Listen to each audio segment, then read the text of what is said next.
નમસ્કાર વિદ્યાર્થી મિત્રો, હું છું વિકી બામણિયા. વિદ્યાર્થી મિત્રો, તમે જો ધોરણ 10 કે ધોરણ 12 ની અંદર હમણાં જ આવેલા હોય, મતલબ કે 9મું પાસ કરીને 10માં આવેલા હોય કાં તો 11મું પાસ કરીને 12માં આવેલા હોય, તો તમે અત્યારે બોર્ડની પરીક્ષા માટેની તૈયારી કદાચ તમે કરતા હશો. માર્ચ 2026, ફેબ્રુઆરી 2026 ની અંદર તમારી એક્ઝામ કન્ડક્ટ થવા માટે જઈ રહી છે.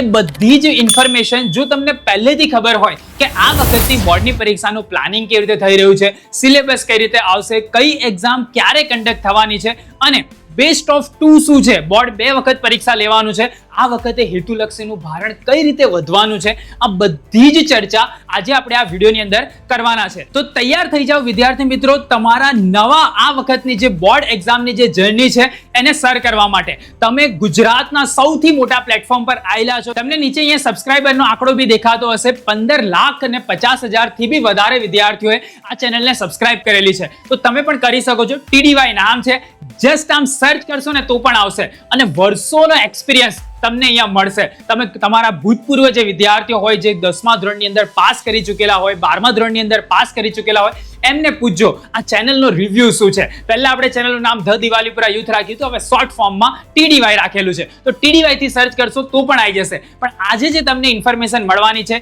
એ બની શકે કે તમને કોઈ સ્કૂલમાં, કોચિંગની અંદર નહીં આપી હોય, તમને ફક્ત ને ફક્ત દિવાલીપુરા યુથ આજે આપણું પ્લેટફોર્મ છે TDY, એની પર તમને મળશે. તો છેક સુધી જોડાયેલા રહેશો તો ડેફિનેટલી તમને ફાયદો થશે, વિડીયોના માધ્યમ દ્વારા પણ ફાયદો થશે અને છેક સુધી જોડાયેલા રહેશો તો રિવિઝનથી લઈને A to Z તૈયારી કેવી રીતે કરવાની એની બધી ઇન્ફોર્મેશન દર વર્ષે આ ચેનલ પર ફ્રી ઓફ કોસ્ટમાં વિદ્યાર્થીઓને આપવામાં આવે છે.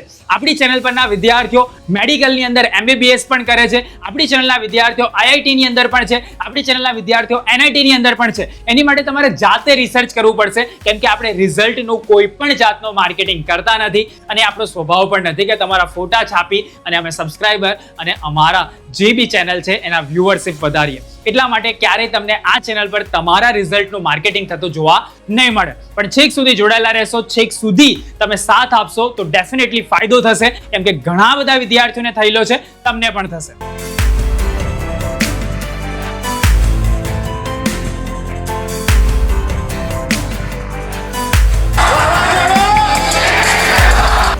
હવે વિદ્યાર્થી મિત્રો, વિડીયોની શરૂઆત કરતા પહેલા આ વિડીયો પર આપણે 2100 લાઇકનો ટાર્ગેટ રાખીએ છીએ અને મને ભરોસો છે કે ધોરણ 10 અને ધોરણ 12 ના વિદ્યાર્થીઓ ભેગા થઈને 2100 લાઇક તો આમ કરી દેશે. તો જેને લાઇક ના કરી હોય એ લાઇક કરી દેજો. ચેનલ પર નવા હોય તો ચેનલને સબસ્ક્રાઇબ કરી દેજો, કેમ કે આજનો જે ટોપિક છે માર્ચ 2026 ની બોર્ડની પરીક્ષામાં પરીક્ષાની પદ્ધતિની અંદર ઘણા મોટા ફેરફાર થઈ શકે છે આ વર્ષે, કેમ કે CBSE એ કરેલા છે તો ડેફિનેટલી ગુજરાત બોર્ડ પણ નેશનલ એજ્યુકેશનલ પોલિસીને અંતર્ગત આ વર્ષે તમારી બોર્ડ એક્ઝામની પદ્ધતિમાં પણ ફેરફાર કરશે. ઓફિશિયલ ઇન્ફોર્મેશન કયા આધારે હું તમને કહું છું એ પણ તમને સ્ટેપ બાય સ્ટેપ કહીશ. સાથે સાથે તમારી બોર્ડની પરીક્ષા કઈ તારીખે કન્ડક્ટ થવા માટે જઈ રહી છે એ પણ માહિતી તમને આપીશ. તમારો સિલેબસ શું રહેશે ફર્સ્ટ એક્ઝામમાં, સેકન્ડ એક્ઝામમાં, એ પણ માહિતી તમને આપીશ. અને તમારી જે આ વખતની બોર્ડની પરીક્ષા 2 ફેઝમાં કન્ડક્ટ થવાની છે એ કઈ રીતે થવાની છે, બેસ્ટ ઓફ 2 ની ગણતરી કેવી રીતે થશે, CBSE આ વખતે કયો નવો રૂલ લાવેલું છે કે જે નેશનલ એજ્યુકેશન પોલિસી 2020 ને કવર કરે છે, તો એ તમામ ચર્ચા આજે આપણે સ્ટેપ બાય સ્ટેપ આ વિડીયોની અંદર કરવાના છે. તો છેક સુધી જોડાયેલા રહેજો. સૌથી પહેલા એક પરિપત્ર છે જિલ્લા શિક્ષણાધિકારીના તમામ માટેનો છે, આપણે વાંચીએ. શૈક્ષણિક વર્ષ 2025-26 માટે એ લોકોએ શાળાકીય પ્રવૃત્તિ કેલેન્ડર જાહેર કરી દીધું છે. મતલબ કે એની અંદર ધોરણ 10 અને બોર્ડની પરીક્ષાઓ ક્યારે યોજાશે, બરાબર, અત્યારથી બોર્ડની પરીક્ષાની માહિતી ડિટેલ થઈ ગઈ ભાઈ. તમે તમારું પ્લાનિંગ ચાલુ કરી દો. ફેબ્રુઆરીમાં તમારી એક્ઝામ કન્ડક્ટ થવાની છે, ડેટ બી હું તમને આપી દઉં છું. તો સરકારથી દ્વારા કોઈ ફેરફાર નહીં કરવામાં આવે તો આ જ શૈક્ષણિક કેલેન્ડર આ વર્ષે અમલીકરણ આવશે. કયા વર્ષ માટે? 2025-26 માટે. 2025 આ છે, 26માં તમારી એક્ઝામ આવશે. ઓકે, તો જોઈ લઈએ આપણે. તો સૌથી પહેલા ધોરણ 10 અને 12 ની પૂરક પરીક્ષાઓ. તો પૂરક પરીક્ષાઓ જે છે એ તમારી 16/6/2025 થી 26/6/2025 જે લોકો ગયા વર્ષે ફેલ થયેલા હોય એ લોકો માટેનું છે. સંભવિત તારીખ છે, એક્ચ્યુઅલમાં 23 તારીખથી શરૂ થવાની છે, બરાબર છે.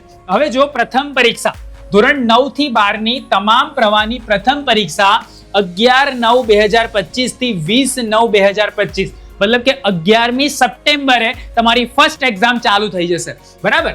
બીજી પરીક્ષા એટલે કે દ્વિતીય કસોટી તમારી 9 થી 12 ની તમામની 16/1/2026, મતલબ કે વાસી ઉત્તરાયણના બીજા દિવસથી તમારી એક્ઝામ ચાલુ થઈ જશે. બીજી પરીક્ષા જેમાં તમારો ફૂલ સિલેબસ આવશે. ત્યારબાદ પ્રખરતા શોધ કસોટી જે ધોરણ 9 માટે હોય છે એ કન્ડક્ટ થશે 28 જાન્યુઆરીએ. બોર્ડ વિષયની શાળા કક્ષાએ લેવાયેલી સૈદ્ધાંતિક પરીક્ષા એટલે કે સ્કૂલની અંદર જે પ્રેક્ટિકલ પરીક્ષાઓ લેવાય છે એ 30 જાન્યુઆરીથી લઈને 3/2/2026 એટલે કે 3 ફેબ્રુઆરીની વચ્ચે કન્ડક્ટ કરવામાં આવશે આ વર્ષે. બરાબર, આ 2026ની તારીખો છે. પ્રાયોગિક પરીક્ષાઓ 12 વિજ્ઞાન પ્રવાહની 5/2/2026 થી 13/2/2026 એટલે કે 5મી ફેબ્રુઆરી 2026 થી 13મી ફેબ્રુઆરી 2026 સુધીમાં કન્ડક્ટ થઈ જશે પ્રેક્ટિકલ એક્ઝામ. ત્યારબાદ એસએસસી HSC બોર્ડની પરીક્ષા, જો આ તમારી માટે ખાસ અગત્યનું છે. બરાબર, એની બી ડેટ ડિક્લેર કરી દીધેલી છે તમામ પ્રવાહની 26/2/2026 થી 16/3/2026 ની વચ્ચે તમારી બોર્ડ એક્ઝામ કન્ડક્ટ થઈ જશે. બરાબર, તમારી બોર્ડ એક્ઝામ કન્ડક્ટ થઈ જશે. તો આ ખાસ તમારે ધ્યાન રાખવાનું છે. 26 ફેબ્રુઆરીથી તમારી બોર્ડ એક્ઝામ ચાલુ થઈ જવાની છે અને 16 માર્ચની આસપાસ કમ્પ્લીટ થઈ જશે. ત્યારબાદ જે લોકો 9મા અને 11મા હશે એ લોકોની 9મી એપ્રિલથી વાર્ષિક કસોટી ચાલુ થશે. તો આ તમારું શૈક્ષણિક કેલેન્ડર થયું આ વર્ષનું કે જે લોકો આ વર્ષે બોર્ડની પરીક્ષા આપવાના છે. ભાઈ તમારા મગજની અંદર એક ડેટ ફિક્સ થઈ જવી જોઈએ કે ભાઈ 26 ફેબ્રુઆરીએ મારે ગુજરાત બોર્ડનું પહેલું પેપર આપવાનું છે. પછી ભલે તમે ધોરણ 10માં હોય, 12 સાયન્સમાં હોય, 12 કોમર્સમાં હોય કે 12 આર્ટ્સમાં હોય, પહેલું પેપર તમારું 26 ફેબ્રુઆરીએ 2026માં કન્ડક્ટ થઈ જશે. ત્યારબાદ આપણે જોઈએ તો પરીક્ષા અંગેની અમુક સામાન્ય સૂચનાઓ છે કે જેને તમારે ધ્યાનમાં રાખવાની છે, એટલે તમને ખબર પડે કે પહેલી પરીક્ષામાં કેટલો સિલેબસ આવશે, બીજી પરીક્ષામાં કેટલો સિલેબસ આવશે અને વાર્ષિક કસોટીમાં તમારો કેટલો સિલેબસ હશે. શૈક્ષણિક વર્ષ 2025-26 માટે ધોરણ 9 થી 12 નો સંપૂર્ણ અભ્યાસક્રમ રહેશે. બરાબર છે, મતલબ કે 9 થી 12 નો એવું નહીં કે ભાઈ આટલો ટોપિક કટ થયો અને આ કટવાળી સિસ્ટમ હવે જતી રહી. તમારી જે ટેક્સ્ટ બુક છે એ જ તમારો પૂરેપૂરો સિલેબસ છે. 9 થી 12 ની પ્રથમ પરીક્ષા માટે જૂન થી ઓગસ્ટ માસ સુધીનો અભ્યાસક્રમ રહેશે. એટલે કે પહેલી પરીક્ષા જે તમારી યોજાશે એમાં જૂન, જુલાઈ અને ઓગસ્ટ એનો સિલેબસ રહેશે. મતલબ કે 3 મહિનાની અંદર જે બી ચેપ્ટર તમારી સ્કૂલની અંદર શાળાકીય પ્રવૃત્તિ કેલેન્ડરમાં સમાવેશ કરેલા હશે એટલા ચેપ્ટરની પરીક્ષા તમારી પ્રથમ કસોટીમાં હશે. ક્લિયર? તો આ બાબતનું ધ્યાન રાખજો. ધોરણ 10 અને 12ની પ્રિલિમ પરીક્ષા માટે સંપૂર્ણ અભ્યાસક્રમ રહેશે. એટલે કે જે બીજી પરીક્ષા આવશે 16 જાન્યુઆરીથી 10 અને 12 માટેની, એમાં પૂરેપૂરો સિલેબસ હશે. એમાં કોઈ પણ ચેપ્ટર બાકી રહે નહીં, બધો સિલેબસ.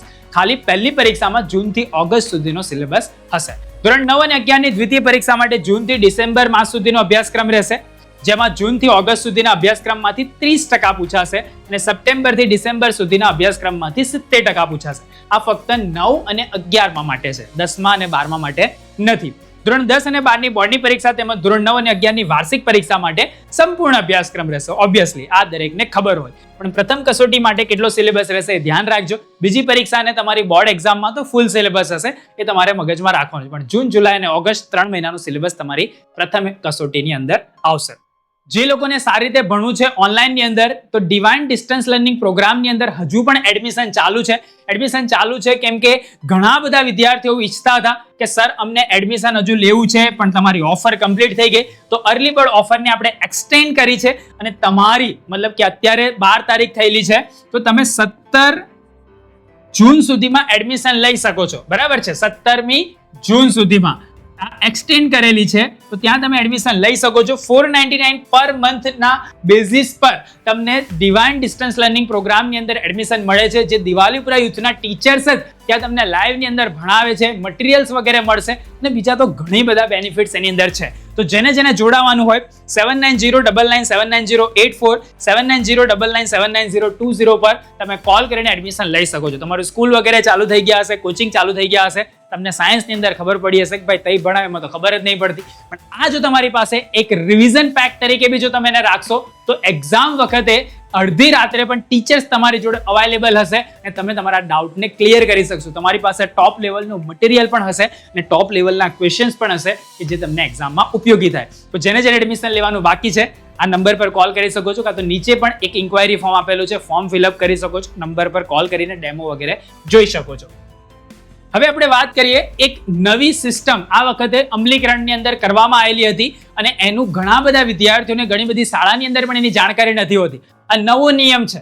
બરાબર, સપોઝ તમે ધ્યાનથી જુઓ કે બોર્ડની મુખ્ય પરીક્ષા ધોરણ 12 વિજ્ઞાન પ્રવાહમાં કોઈએ ગ્રુપ બી રાખ્યું હોય, સાથે ઉત્તીર્ણ થયેલ ઉમેદવાર ઈચ્છે તો જે વર્ષે ગ્રુપ બી સાથે પરીક્ષા પાસ કરી છે તે જ વર્ષની મુખ્ય પરીક્ષા પછીની તુરંત જ પૂરક પરીક્ષાઓની અંદર એ વિદ્યાર્થી ગણિત વિષય સાથે પણ જો એને પાસ થવું હોય તો થઈ શકે છે.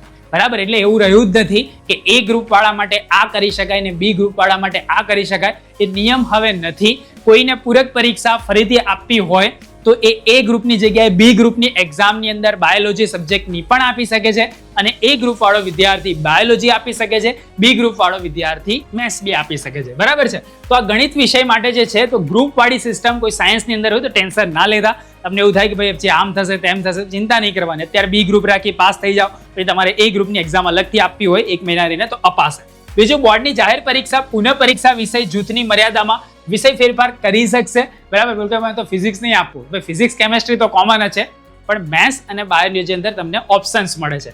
તો ગ્રુપ બી સાથે અનુરૂપતા કદાચ કોઈ વિદ્યાર્થી ફેલ થઈ ગયો, બરાબર, તો પછી ગ્રુપ એ સાથેની પરીક્ષા પણ આપી શકે છે.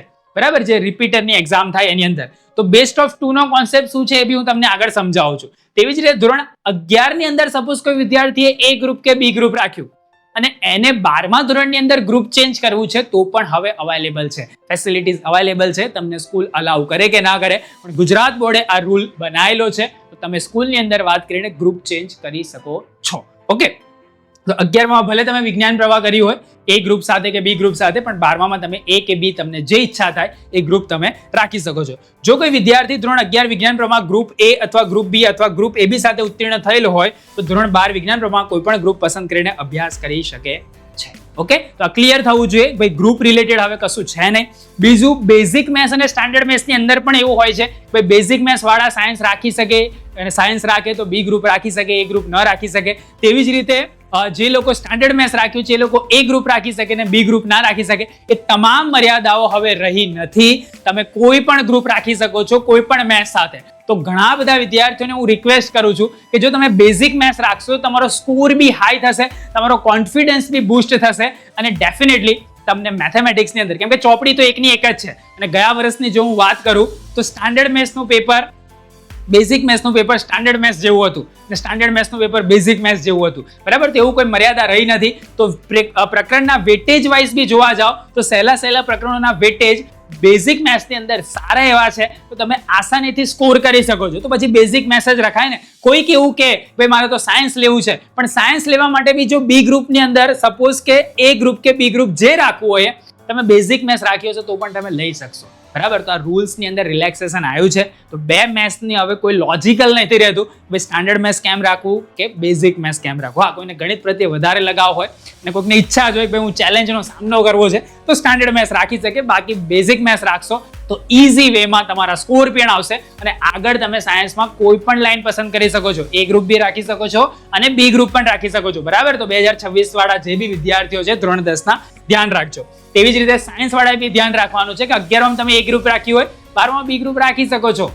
11માં તમે બી ગ્રુપ રાખ્યું હોય 12માં તમે એ ગ્રુપ રાખી શકો છો. ફેલ થયા પછી પણ જ્યારે તમે રિપીટરની બેસ્ટ ઓફ 2 માટેની એક્ઝામ માટે અપ્લાય કરો ત્યારે પણ તમે સબ્જેક્ટ ચેન્જ કરી શકો છો. બરાબર, આટલી બધી ફ્લેક્સિબિલિટી આ વખતે ગુજરાત બોર્ડે તમને આપેલી છે. જે લોકો વિદ્યાર્થીઓ ધોરણ 10 અન્વયે જણાવવાનું કે ધોરણ 10 અને 12માં તમામ પ્રમાણના વિદ્યાર્થીઓ કે જે વર્ષની મુખ્ય પરીક્ષા બાદની તુરંત જ પરીક્ષા પૂરકતામાં ઉપસ્થિત થવા માંગવાની જોગવાઈ હોય તેઓ માધ્યમિક અને ઉચ્ચતર માધ્યમિક પ્રમાણપત્ર પરીક્ષા 2005 ના નિયમ મુજબ કે ભાઈ જે વિદ્યાર્થી ધોરણ 10 અને 12માં તમામ પ્રમાણના વિદ્યાર્થીઓ એના પછીની તરત પરીક્ષામાં પણ બધા વિષય માટે અપિયર થઈ શકે છે. ભલે પછી એની અંદર પાસ થયા હોય કે ન પાસ થયેલા હોય. બરાબર, તમે બેસ્ટ ઓફ 2 તમે કોઈ સબ્જેક્ટની અંદર સપોઝ કે તમારા પહેલી એક્ઝામ તમે આપી માર્ચ વાળી, એની અંદર તમારા 70 માર્ક્સ આવ્યા અને તમને એવું લાગે કે આ વિષયમાં હું વધુ સારું પરફોર્મ કરી શકું છું તો તમે પછીની જે પૂરક પરીક્ષા હોય એની માટે પણ અપ્લાય કરી શકો છો અને ત્યાં તમારા 90 માર્ક્સ આવે તો તમારા રિઝલ્ટની અંદર 90 માર્ક્સ ગણાશે, નહીં કે 70. હવે સપોઝ કે 70 ની જગ્યાએ તમારા 60 આવી ગયા તો પછી 70 ગણાશે. બરાબર, એને કહેવાય બેસ્ટ ઓફ 2. તો તમારી પાસે બે ઓપ્શન છે. 2 વાર તમારી બોર્ડની એક્ઝામ કન્ડક્ટ થવાની છે અને બંને વાર તમે અપિયર થઈ અને બંનેમાંથી જે સારું રિઝલ્ટ આવ્યું એને અપનાવી અને આગલા ધોરણની અંદર જઈ શકો છો. તો હવે માર્ક્સ લાવવા એ ઇઝી ટાસ્ક છે. ઓકે, તો આ બધી જે માહિતી હતી, જે ફેરફાર હતા એ મેં તમને કીધા. સાથે CBSE એવું વિચાર્યું છે કે ભાઈ જે મોટા સવાલ આવે છે, મોટા સવાલ એટલે કેટલા 4 માર્ક્સના અને 5 માર્ક્સના, એને કદાચ કાઢી અને લોજિકલ રીઝનિંગ ટાઈપના ક્વેશ્ચન્સ તમને પૂછશે તો આ વખતની બોર્ડની એક્ઝામની અંદર પણ ગુજરાત બોર્ડ પણ આ જ રૂલને ઇમ્પ્લિમેન્ટ કરશે. તો બની શકે કે ઓબ્જેક્ટિવનું જે લેવલ છે એ 30% છે એ વધીને 50%, 60%, 70% સુધી પણ જઈ શકે છે હેતુલક્ષીનું પ્રમાણ. બરાબર, જે લોકો સાયન્સમાં છે એ લોકો માટે પણ, કોમર્સમાં છે એ લોકો માટે પણ, અને ધોરણ 10 માટે પણ, ગુજરાતી મીડિયમ હોય કે ઇંગ્લિશ મીડિયમ હોય, દરેક માટે આ બાબતનું ધ્યાન રાખવાનું છે કે જે તમારા MCQ ટાઈપના ક્વેશ્ચન્સ છે, રિઝનિંગ ટાઈપના ક્વેશ્ચન્સ છે, લોજિકલ ટાઈપના ક્વેશ્ચન્સ છે, એનું પ્રમાણ વધારવામાં આવશે. જે એક ઓબ્જેક્ટિવ ટાઈપના જ ક્વેશ્ચન્સ હશે. 4 માર્ક્સનો ક્વેશ્ચન હશે તો 4 માર્ક્સનો મોટો પ્રશ્ન થિયોરિટિકલ હોય એવું પૂછવાની જગ્યાએ તમને એની જ અંદરના 1, 2, 3, 4 એવા કંઈક ક્વેશ્ચન્સ બનાય અને લોજિકલ ક્વેશ્ચન્સ તમને પૂછશે. CBSE આ નિર્ણય લીધો છે તો ગુજરાત બોર્ડ પણ લેશે અને એક ધરખમ તમને પેપર પદ્ધતિમાં ફેરફાર જોવા મળશે. તમને માર્કિંગ સિસ્ટમની અંદર પણ ફેરફાર જોવા મળશે. જે પણ અપડેટ આવશે એ તમને આ જ ચેનલ પર સૌથી પહેલા મળશે, એની હું તમને પ્રોમિસ આપું છું. કેમ કે લાખો વિદ્યાર્થીઓનો ભરોસો TDY પર છે. તમારો છે કે નહીં એ નીચે કોમેન્ટની અંદર જરૂરથી કરજો. 12મા ધોરણમાં જે વિદ્યાર્થીઓ છે એ લોકોનો તો 10માનો અનુભવ હશે. ડેફિનેટલી આ વખતે પણ વાવાઝોડાના સેશન્સ આવશે. ફર્સ્ટ એક્ઝામ માટે પણ આવશે, સેકન્ડ એક્ઝામ માટે પણ આવશે અને બોર્ડ એક્ઝામ માટે પણ આવશે. તમે નિશ્ચિંત થઈ અને TDY ને સબસ્ક્રાઇબ કરીને રાખશો તો ડેફિનેટલી તમારી આ જે 2026ની જર્ની છે એ સારી જશે. બરાબર છે, તો અત્યારે હું તમારી જોડેથી રજા લઉં છું, પણ તમારા મિત્રોને સ્કૂલની અંદર આ વિડીયોને જરૂરથી શેર કરજો. કદાચ તમે સ્કૂલ ઓનર હોય તો તમારા વિદ્યાર્થીઓને આ વિડીયો તમારી સ્ક્રીન પર તમે બતાવજો, જેથી કરીને એ લોકોનું માઇન્ડસેટ ક્લિયર રહે કે કદાચ કંઈક ફેરફાર થાય તે લોકો આમ હલી ના જાય. થવાનો છે એ શ્યોર છે. એના માટે હું તમને કહું છું, કેમ કે ઓફિશિયલ ઇન્ફોર્મેશન ઘણી જગ્યાએથી મળવી છે, એના આધારે હું તમને જણાવી રહ્યો છું. એટલા માટે તો તૈયાર રહેજો મેન્ટલી, જેથી કરીને 2026ની પરીક્ષા તમારી સારી જઈ શકે. આખા વર્ષ દરમિયાન તમારું સારું જ પરફોર્મન્સ રહેશે, એની જવાબદારી હું લઉં છું. પણ તમારે આ ચેનલ પર વિડીયો જોવા માટે ઘડીએ ને ઘડીએ આવવું પડશે. એના માટે ચેનલને સબસ્ક્રાઇબ કરીને બેલ આઇકન દબાવવું પડશે. આવી જ રીતે નવા વિડીયોના નવા ટોપિક સાથે આપણે ફરીથી મળીશું. ત્યાં સુધી આવજો.